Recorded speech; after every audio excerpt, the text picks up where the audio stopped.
good evening, Ben. My name is Quinn.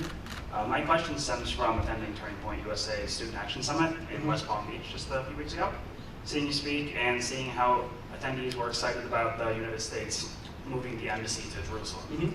While I do believe that the land rightfully belongs to the Jews, I do not think the moral obligation is sufficient reasoning to intervene in this conflict. As libertarians, non-interventionism is a key tenet of the philosophy. Why should we continue funding anything in the Middle East, even Israel, given our track record?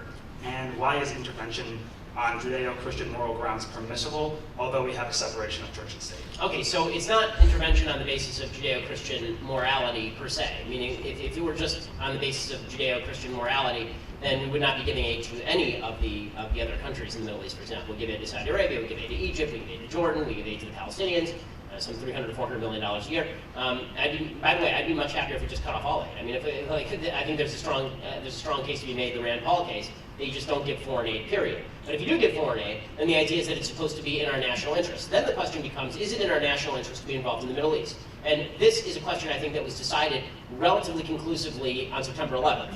I mean, the idea that we can sort of retreat from the world and that we can just intervene in sort of policing actions, as the Clinton administration did, came home on 9/11, and 3,000 Americans died because of that. So the idea that a powerful America in the world is unnecessary, that we can retract within our own borders and that there won't be some enemy that comes and fills the space.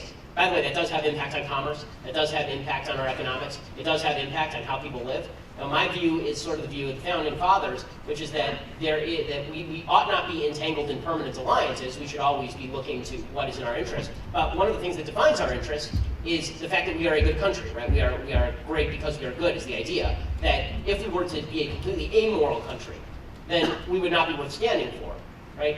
We should be, to the best of our ability, balancing moral obligations that we have as the leader of the world, in which capacity we've liberated Europe twice, and in which capacity we've liberated the people of the Soviet Union, and in which capacity we have liberated the people of South Korea.